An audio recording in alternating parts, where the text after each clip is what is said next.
everybody. My name's Chuck. I'm an alcoholic.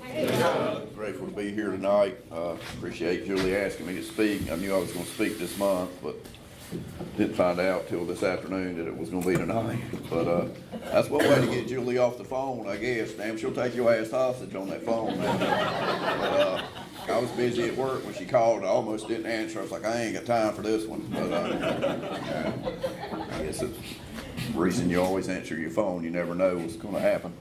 My sobriety date is March 18th of '93. This is my home group. I've been a member of Keeping It Sober from the start, since it started back in 2003 or 4. 2004, and you know, I'm just grateful to be here tonight, grateful to be sober, grateful for the miracle of Alcoholics Anonymous. For a lot of years I would have told you I was a miracle, but you know, I mean, there's been 2 million people get sober, so that's really not the definition of a miracle. But if you do your history on Alcoholics Anonymous and all the things that took place for that meeting with Bob and Bill, that you know, and Bill Wilson was about to pick up a drink, and you know, Dr. Bob Smith was, he didn't really want to get sober. He kind of got drug into the thing, to be honest about it. But, you know, the facts, all the stuff that happened during that period for those 2 guys to end up in that little place up there in Akron, Ohio that afternoon, you know, where Alcoholics Anonymous really started, you know, is just a miracle, you know. So I'm big on the AA history, and you know, it's just, you know, one of the things I'd like to get across, that especially if you're new in Alcoholics Anonymous, is that, you know, this isn't a crapshoot. This isn't something where it's, you know, God sprinkling fairy dust on some people's heads and passing over other ones. Everybody that comes through these doors, whether you went through a treatment center, through a halfway house, whether you're rich, poor, black, white, green, you know, you got that same opportunity. Just like alcohol doesn't discriminate, Alcoholics Anonymous doesn't discriminate, and it's what happens when you get here that makes the difference. And if you're willing to do what we ask you, you know, your chances are better than good that you'll stay sober.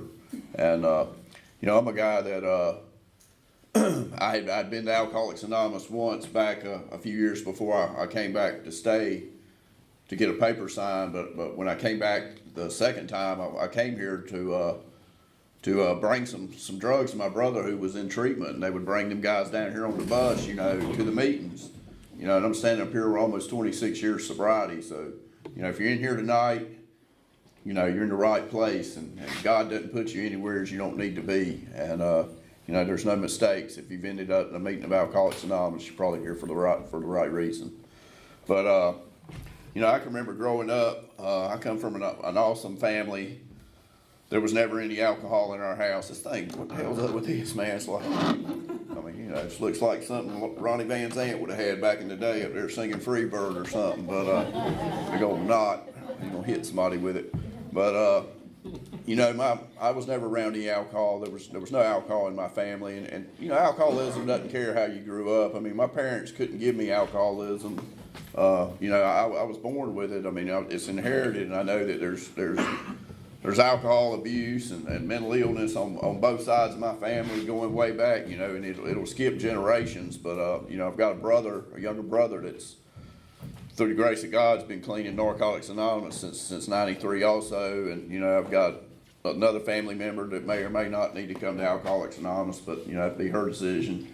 And then I've got, you know, a couple of siblings that are just as normal as can be, and you know, that have absolutely no desire to drink, or I don't think even want to. But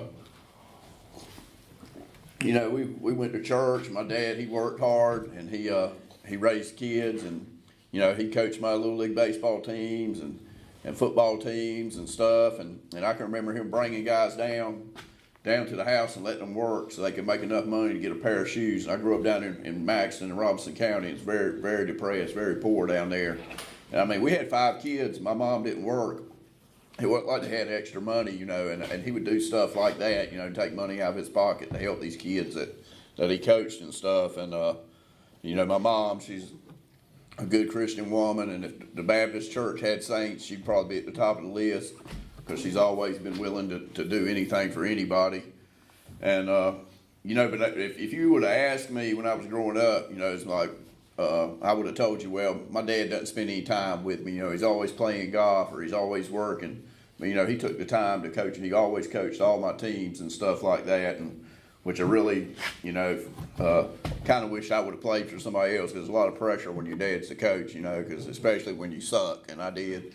And, you know, I can remember just being miserable, man. It wasn't fun. But, you know, but things were good, you know. There was nothing going on. There was no reason for me to want to drink, and I didn't know anything about alcohol. We were, like I said, we went to that First Baptist Church up there, and you know, they didn't do no drinking up at the First Baptist Church, and at least that I knew of. And none of my friends, most of my friends were, you know, were guys and gals that went to that same church, and you know, that's who I hung out with, and you know, so you know, I'm moving on along, and you know, I'm not very comfortable. I was awkward and, you know, self-centered and everything that I mean, alcohol didn't bring my character defects. It just helped them out some. I had all that stuff going on way before I ever picked up a drink. And, you know, I can remember just being very sensitive and very, very fearful. And just anytime something would happen, you know, I just knew that something, you know, I could just show you how self-centered I was, that self-centered fear.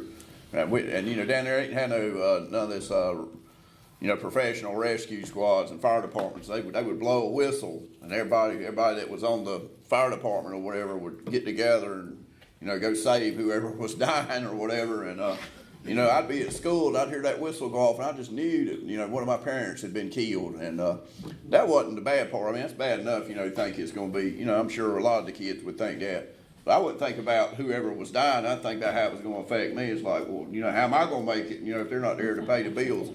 And I never once thought about my sisters or my brothers or what they would be going through with all this dying that was going on, you know. But, you know, I was just selfish to the core, you know, and it was like everything was, how was it going to affect me? And I can remember laying in bed as a young kid worrying about stuff that wasn't even relevant, like, you know, how am I gonna make it when I grow up? You know, what am I gonna do when I'm too old to live with my parents? And you know, I ended up 31 years old, getting sober in Alcoholics Anonymous, and I was still living in their basement. So I mean, that just shows you worrying about stuff works, because I was still living with them. But I can remember one of my earliest disappointments, you know, and I was always felt like there was a black cloud over me. This is before I started drinking. And down there at Maxton, there was two teachers that taught first grade. There was Miss Carter, and there was Miss White. And I know my older sister, she got Miss Carter. And you know how when you're a kid, and I don't know about the normal kids, but the alcoholic kids, we kind of hear stuff. And I'd hear the parents talking, you know, like, yeah, she got Miss Carter. And like, and they'd look over there at the little crazy ass kid, like, yeah, he got Miss White. So my sister, my older sister, 2 years older than me, she got Miss Carter, and I can remember I was in kindergarten, and I'm like, you know, you find out at the end of the year who you're going to have in the first grade, and my mom's like, yep, you're getting Miss White. I'm like, oh shit, man, my life is over, you know, I'm not going to make it. And, you know, I can remember that whole summer, like, what did I do wrong? You know, what did I get? And I don't know if those teachers made a difference, but I will tell you a couple of facts. My older sister, and my sister 2 years behind me, she got Miss Carter too. And my older sister ended up going through school, got her law degree, has been highly successful. My sister behind me, she's a physician's assistant, has been highly successful. And here I am, your AA speaker tonight, so there you go. And you might say, well, that's just a coincidence. But I told this story speaking in Kinston, North Carolina, and the guy that got up and gave the chips had Miss White too. He grew up Maxton. So that's the proof. You know, until you get to first grade determines whether you'll make it to AA or not. But you know, just stuff like that. But I can remember my first drink like it was yesterday. And you know, there was nothing to do down there growing up, and we ran the streets. And you know, me and my two buddies, both their parents owned. They both were merchants. One of them had a grocery store. The other guy's parents had the Firestone store. And, you know, my dad, he was a lineman for CP&L, which was Duke Energy before it was Progress. I mean, you know, he would climb poles for a living. So I felt less than those guys, you know, because their parents had their own businesses. And, you we would walk the streets and stuff and, you know, hang out. And, I mean, we weren't really doing nothing bad, throwing some eggs here and there and stuff like that. We graduated to getting some beer, and I never could drink beer enough to get a buzz, but I can remember we got some wine coolers. We stole them from Randy's dad's grocery store there. And I'm pretty sure if you did a poll of most alcoholics, about 90% of them's first drink would have been stolen. But you know, we got out there, and man, I can remember opening one of those things up, sitting around that little campfire out there, and then getting a couple of swallows of that stuff in me, and the magic of alcohol happened for me. And I'm here to tell you, I was a guy that was waiting for alcohol. I mean, my everything about me needed alcohol. I mean, I was just so just self-centered, full of fear, just awkward, just uncomfortable. And my friend Richard M. talks about how alcohol let him come out and play like he'd spend his whole life kind of looking out the window at everybody else having fun. And when he got alcohol in him, he was able to come out and play. And that's what happened to me that night. It was a spiritual experience. And I made a conscious decision somewhere between that third and fourth swallow or that wine cooler or whatever it was, that I was going to be doing this on a regular basis. And I knew there was no doubt that damn Baptist church preacher up there had been lying to me about alcohol. And I knew he was lying about girls, but I was scared to talk to them. But I knew if there would have been a couple there that night when I was drinking that wine cooler, I could have proved him wrong twice.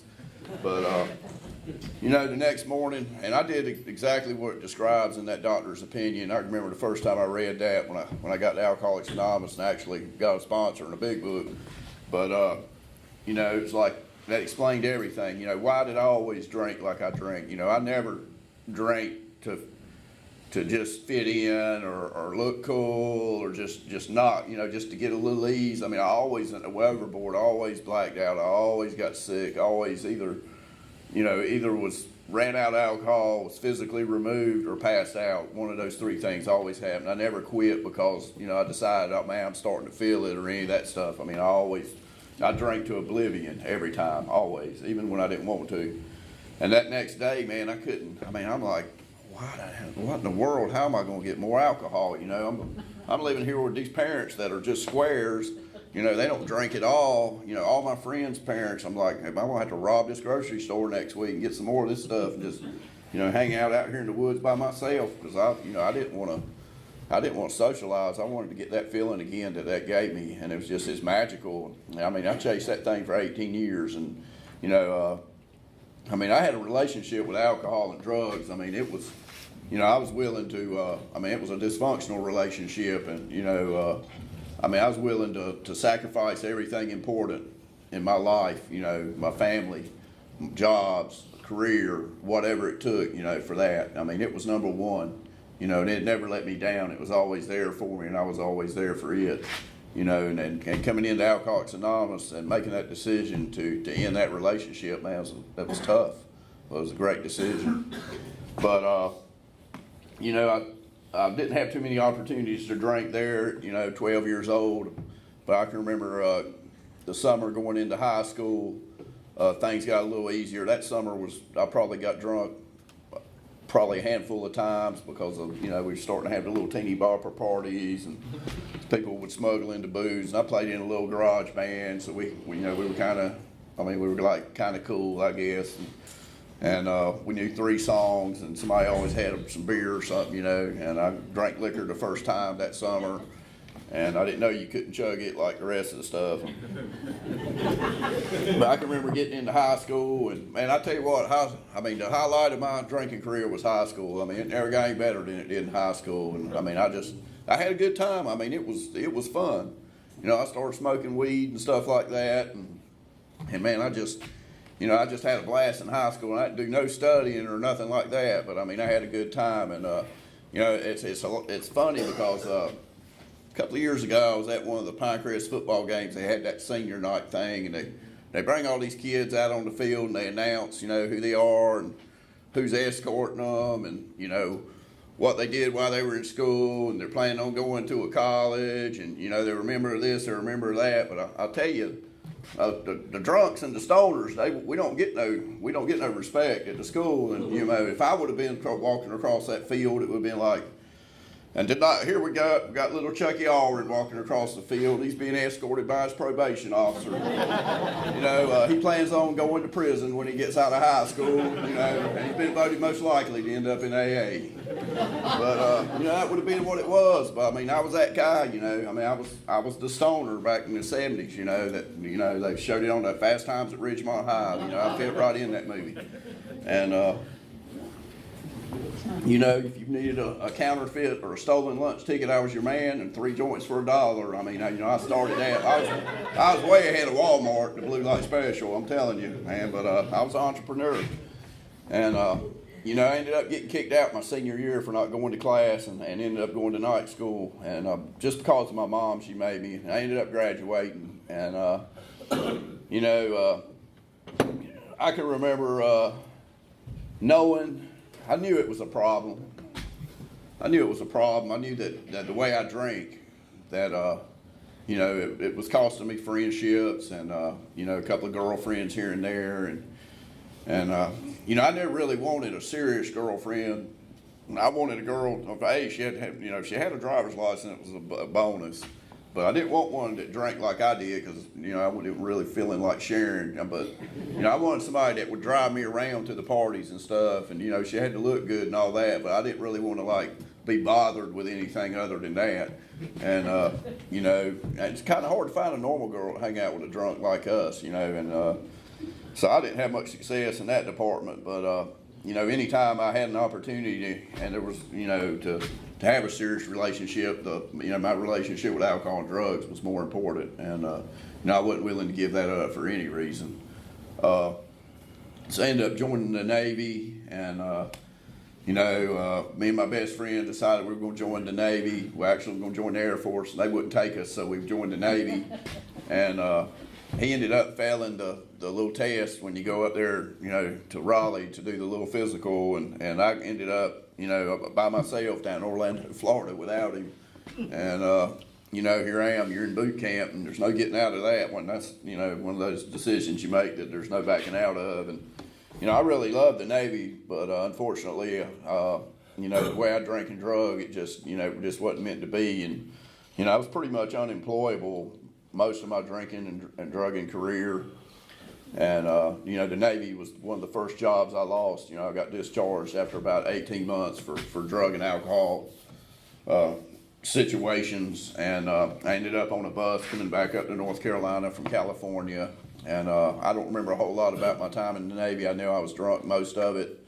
And the other half of the time I was either, on restriction and pretty much limited as to what I could do. But, I ended up coming back. My parents had moved up here to Moore County at that time. This was in the early 80s, 83, this must have been 85, 84, 85. And, my game plan in life, by this time I'm like 23 years old. And, I'm going to come up here, I'm going to start playing golf, meet a rich girl, and my life's going to change. And I'm here to tell you, I'm a geographical cure kind of guy. My whole drinking career was like, if I just could get the right situation, all these problems that I'm having would go away. Now, I never once considered not doing the stuff I was doing. I don't know if it was you call it denial, or I wasn't willing to really look at it or whatever, but it's never like, if I sobered up, maybe things would get better. It was, if I just had this or I just did this. And I saw something on Facebook a while back. I don't really look at it that much, but this guy had said something about a geographical change will never fix a character flaw, and that's a true statement. And no matter where I go, if I don't change, I'm always going to get the same results. And I proved it over and over again.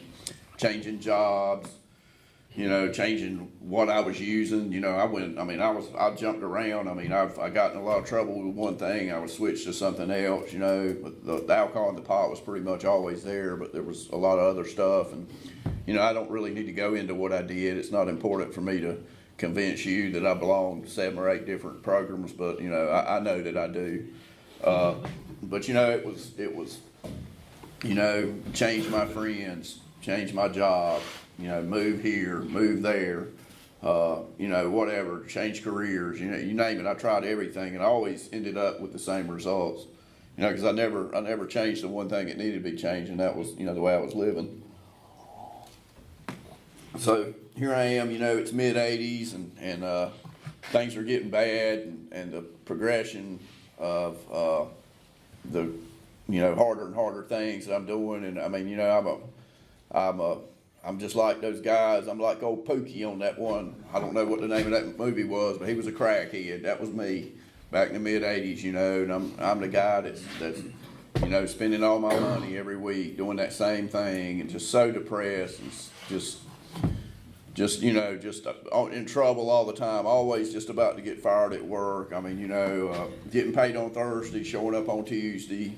You know, things would get too hot, I'd change jobs, and, you know, I'm in construction, because that's, you know, back in those days was the one job you could get and still do that kind of stuff. Then they, you know, they start drug testing, and I'm like, so then you can't really change jobs, and damn sure can't have no accidents. You know, you cut your arm off, you duct tape it up, and go back to work, and don't say a word, you know, because God forbid that urine test, you know.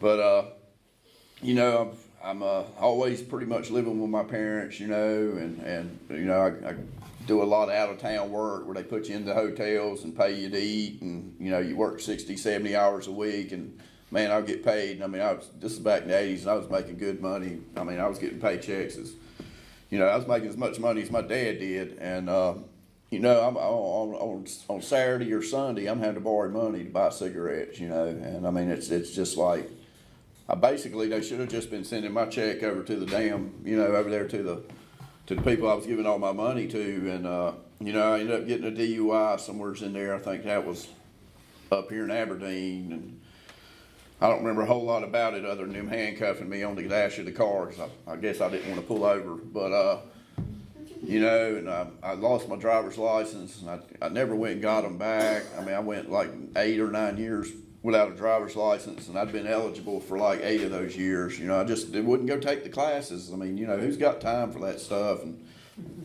who can come up with $175 to go get assessments and stuff like that? And, you know, it was just like I'm always getting ready to do, and we'd sit around and drink and do what we do and talk about all the stuff we're going to do and all the changes we're going to make. But, man, that never happened, you know. It was just like up in smoke, you know. Just, I mean, I was like, I had all these great ideas, and, you know, I just really wanted to get my own place out in the country where nobody would bother me. And, you know, we could just go out in the yard and take all our clothes off and do whatever, and, you know, the cops aren't going to show up, and, you know, the neighbors aren't any, you know, close enough to hear us. You know, that was all I wanted. You know, I had very low expectations out of life.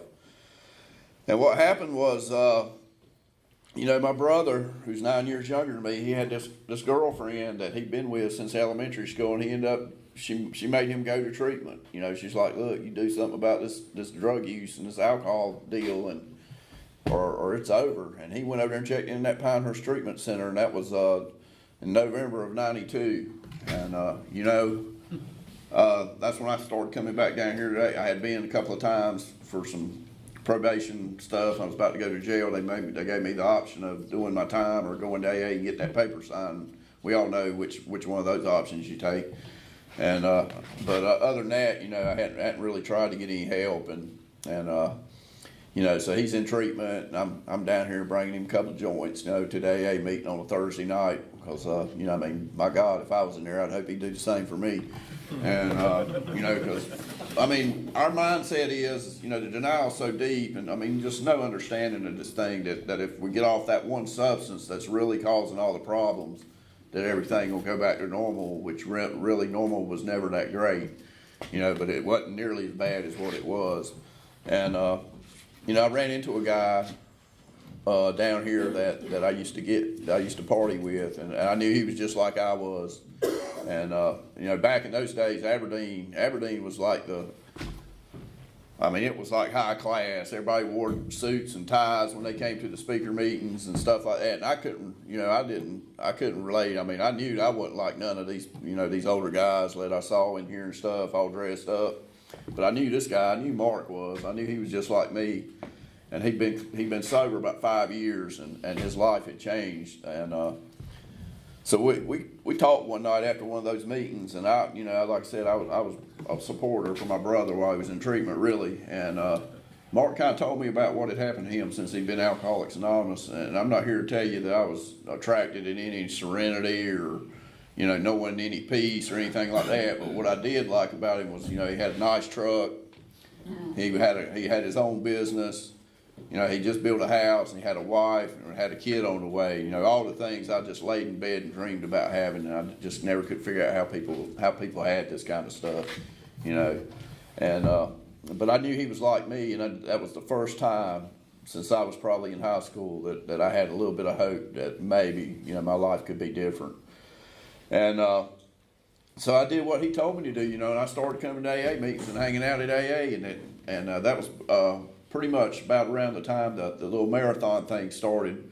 And I can remember that first year I was coming down here, I want to say it was the 24-hour thing. I think they did a 24-hour one a couple of years, John, didn't they? And but I'd go home, smoke some weed, and come down here and eat the cookies that all them ladies was bringing and talk about how hard staying sober was. But I tell you what, I knew this was the one place where I was welcome, man, even though, I'm sure people knew I was getting high.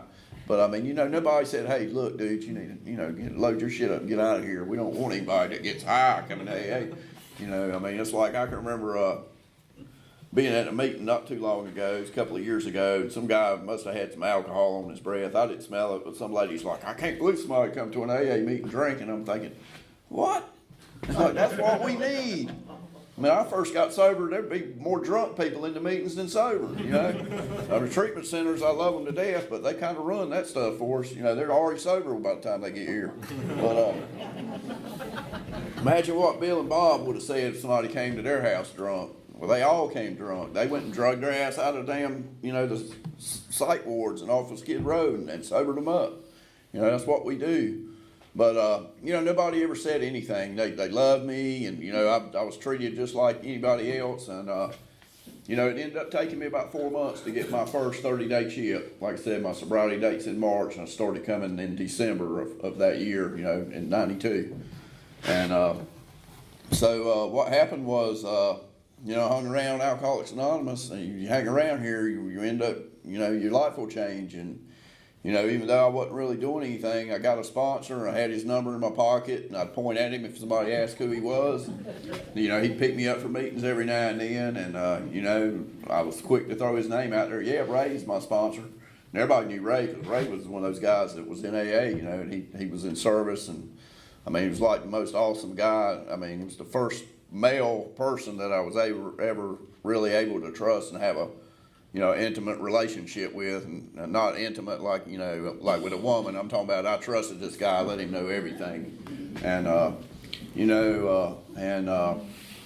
this guy would pick me up and bring me to the meetings, and he only had a couple of rules, and the first one was I was supposed to call him before I would pick up a drink. The other one was that I would call him every night at 7 o'clock, and that was my first commitment I ever kept, because, it wasn't like it is now where you could call your sponsor any time riding down the road. You had to, it was landlines, I'll go back a ways.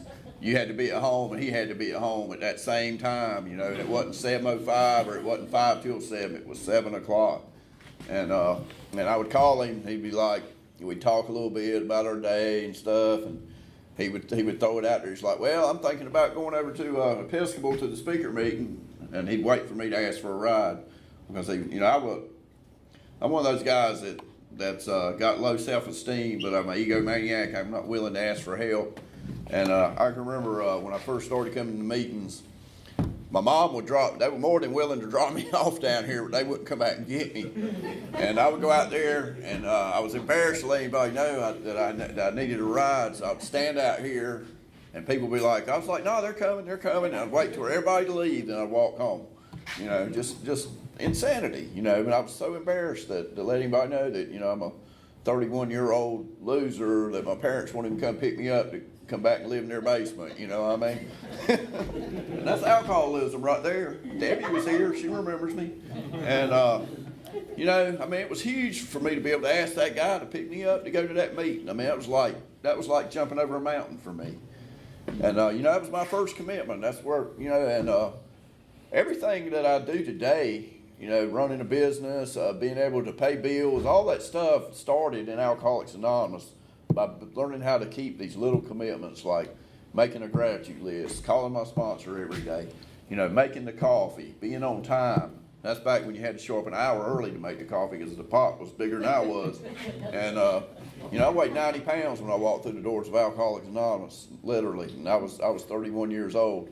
I don't think I ever got over 100 pounds till I'd been sober about 6 months. I blew that up quick, but, man, it's awesome. But, man, thank God for guys like Raymond that was with, and I don't know that guy ever picked me up that he didn't have another alcoholic we were going to get or already in the car with him. So he was one of those guys, that hauled alcoholics around, and he would always say the same things, like, you're helping me more than I'm helping you, because I try to give him some gas money or whatever, and he would never take it. And he would always say, I was like, man, this guy, I was like, man, he's been around here 9 years, he's still going to AA, and I'm helping him more than he's helping me. I'm like, man, he needs to get a sponsor. Yeah, he had a good sponsor. But, thank God for guys like that. And, I ended up getting sober, and I started, I can remember early on it was, I don't know, it was just like it, I started doing what they told me. It was like all of a sudden the obsession was gone, and, things started getting better almost immediately. All of a sudden I wasn't in trouble at work. I wasn't about to lose my job. I ended up getting off all those probations. Got my driver's license back after about 6 months sober. Bought my first vehicle that my parents didn't give me or that wasn't handed down from them. Had me a little old red truck, and that thing was all beat up. Well, I was proud of that sucker, boy, I'll tell you right now. And I can remember coming back across. I was working over here on some schools in Cumberland County, and I would come across that reservation every day. And I can remember I got sober in March, and it was probably fall, and the sky was just, I was coming back across there, and it's nothing but fields out through there, and the sky and the sun was kind of set, and man, it was just beautiful. And I just started crying. I had to pull over. I was crying so hard, and I was like, I can't believe I feel this good, man. I can't believe that I can feel this good without drugs and alcohol. And Alcoholics Anonymous, that's the moment I knew that, this deal was real. And, because I'm going to tell you, I was waiting, I couldn't wait to relapse, because, that's all they talked about at meetings, seemed like back then. I guess when you knew, you hear what you're going to, the negative parts, but it seemed like every other meeting was about relapsing. And, I can remember asking my Raymond when I was going, when should I relapse? And he's like, well, you don't have to relapse. And I'm here to tell you right now, you don't have to go back out. That's not a requirement for sobriety. You don't have to go through 10 treatment centers and 5 halfway houses and, 7 wives or whatever, 10, what is it, John? But anyway, you can come in here and get sober and stay sober, And I think one of the things that helped me was they didn't care about your feelings. It seemed like they, I guess it might still be, but it seemed like it was a lot more, they would offend you back in them days. The newcomer, an offended newcomer will stay sober about 2 to 1 over one that's not offended. They would tell you like it is. You didn't run no bullshit. And I can remember I'd come in here and I'd go through there and get my coffee, and there was about 2,000 years of sobriety that would sit over here. And I knew that they knew that I would, I wasn't a spiritual giant. I had lied at work. I'm like, those guys were reading my mind. And old Mac Bivens, I loved him to death. He was hardcore, and he would tell you like it was. You didn't run no bullshit by that guy. And then, sometimes he would look at me, and I'd know that he knew everything I thought that day that was dirty. I'm like, man, that guy's been sober 35 years, and here I am. I'm like, here I am trying to act like I'm sober, and I cussed at work, shot birdies on the way home, and, picked up somebody's $5 bill in the gas line, and, I'm not spiritual at all, but it's not about that, it's progress rather than perfection, and, not picking up that drink is all that matters, and you just got to get through it, and I'm no saint today, I still do all that same stuff, and, I prefer 20s in the gas line now. $5 doesn't go any far anymore. I'll pick it up if I see it. But, and then I caught myself doing stuff like, finding people's money and turning it in, or you know, stuff that just like, what are you doing? It's like, you know, you have an out of body experience, and you know, it's like, who was that just did that? And you're riding down the road, it's like, damn, I should have looked in that wallet and see how much money was in there, you know, or you know, just insanity. But you know, I've been able to stay sober, and you know, ended up getting this home group. I've had a couple of sponsors. Raymond ended up moving away, and you know, it was a period there where I had that ISM, that ISM, I sponsor myself. And I mean, I don't say anything to people I hear talking about their sponsor back where they moved from, but for me, long distance sponsorship is basically not sponsorship, because I need somebody I have to be accountable to, and I can lie over the phone, and I can, you know, I can kind of tell what I think they need to hear, and not really be honest. But when there's a guy in the community that I know is going to know what I'm doing, I'm a lot more accountable. And so I went for a period of time where, you know, I would talk to him, and it started out, I was calling him about once a week, and he'd moved back up to the mountains where he grew up. And then, you know, slowly but surely, it was, you know, Christmas card every year, and, you know, I ended up married. Here's a sign that you're a little bit insane. You marry somebody that's got all their shit in a trash bag, you might need to get a sponsor. But hey, the girl wasn't even alcoholics, what made it so bad. I mean, who does that? But you know, it seemed like a good idea at the time, and you know, slowly but surely, instead of being a member of Alcoholics Anonymous, I became you know, married man, I guess, like they used to have on that one radio show. But you know, I quit doing Alcoholics Anonymous. I quit doing service. I quit chairing meetings. You know, I would come to meetings, but I was usually just here, you know, trying to figure out how I was going to counteract the last argument we had before I left the house. And, you know, I'm not listening to anything anybody says, and basically I'm just, you know, you know, one of the things that I always like to remember, and that I think that we don't talk about enough, is that picking up the drink is the last step of relapse. Relapse starts way before you pick up a drink. You know, when I quit doing the things I do to stay sober, I'm in relapse, and it doesn't matter, you know, if I pick up a drink or not. And I mean, during that period, I'm sure that's what Julie was talking about, me being a dry. It could have been last week, but I'm thinking of when I was married. But I mean, you know, you're just not doing, I mean, I wasn't working Alcoholics Anonymous. I was just attending meetings just like I did when I was, you know, still smoking weed and stuff. And, you know, thank God that she was smart enough to get the hell out of there. And, you know, I was like, I couldn't leave myself. And this home group, the first meeting we split up, and I think she went to Oklahoma like on a Tuesday, and the first meeting to do the little get together about making a home group was like that same week. You know, that was God right there. And I was like, man, Richard, I don't know, whoever he was engaged to at the time, this is before Kelly came around. He's like, yeah, we're having a meeting. I was like, I'll be there. So we met at the Golden Corral, I think, and you know, ate bad food and talked about what we wanted to do for a home group. And you know, I just got plugged in, and you know, I made it through that divorce. Sam and Juliet, they helped me out, and they babysat me and a bunch of other people. And you know, I just threw myself into Alcoholics Anonymous, and you know, I can honestly say I hadn't really gotten away from it since then. And you know, I've stayed pretty plugged in, and you know, I can't do all the stuff that I did at one time because of, you know, some family stuff and stuff like that. I don't have all the time, and you know, but you know, I got a good balance now, you know, and then I'm trying to stay as involved as I can, and you know, chair meetings and go to meetings and make the home group meetings and go to the business meetings and stuff like that, and you know, my life today is just unbelievable. I mean, you know, I can't believe all the stuff I can deal with without taking a drink. And this past week's been a son of a gun. I mean, I've had so much going on, and my heat went out, and I mean, you name my dog. I mean, my dog, you want to talk about having a bad day. He left with me on a little old trip. He came home with a cone on his head, no balls. I mean, that's having a bad day. And, but I mean, you know, it's been a crazy week, but I was able to handle it. You know, I got my heat put in, you know, thank God for a brother that's got a heating and air company. But I mean, you know, just stuff that I never would have been able to deal with when I was drinking. You know, I would have been out there. I mean, I'd been trying to burn candles to stay warm or something.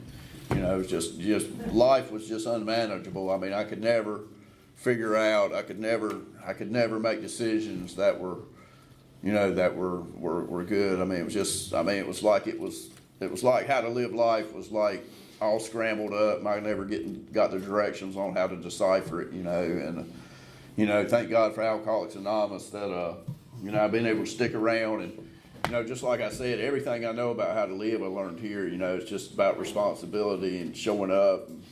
I get people are just amazed, like when you show up on time, when you have an appointment, or you call them when you can't make it, just simple stuff that you would think everybody would do, but they're like, I can't believe you're on time. And, I run a small business, and people just like, I guess I'm one of the only ones that shows up when they say they will. And it's easy. It's like taking candy from a baby out there, in the world, if you follow these principles that we've been taught, and it's just, and what it is a way to live successfully. It's a program for people whose lives are unmanageable to teach us how to be able to make it in the world.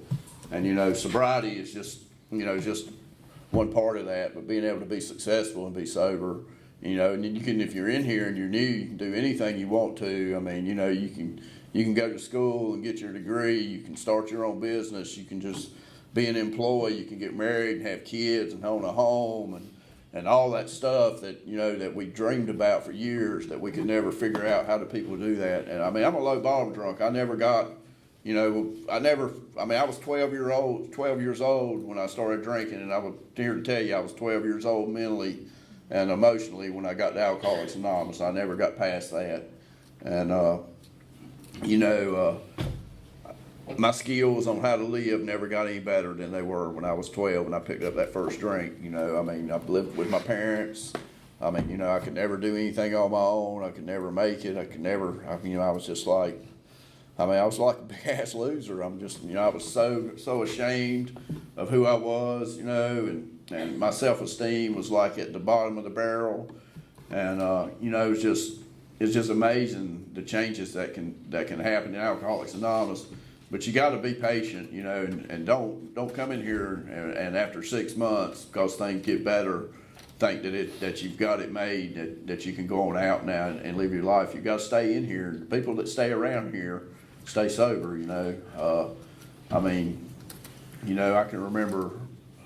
I can remember early in sobriety, and I didn't go through any kind of treatment or anything like that. Never been in a halfway house. Came in right off the street. And I was so intimidated because all these guys and gals that would go through the 28-day programs would come back and they could share all this, fancy talk about what page something was on. And man, I was like, oh man, I'm just like so far behind.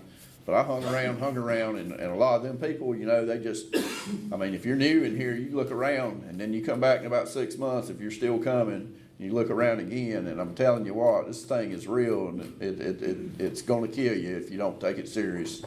And I've had to go to funerals for guys I've sponsored, and I've seen a lot of friends that good friends that were working good programs, not make it and go back out and not make it back. And but I've also seen people that knew they were dying stay sober and do it with grace, and dignity, and never complain, not once, and like, man, those are my mentors. Those are the guys and gals I want to be like, and I'm just grateful that this hour is over and that I get to relax all next week instead of worrying about what I'm gonna say. So thank you.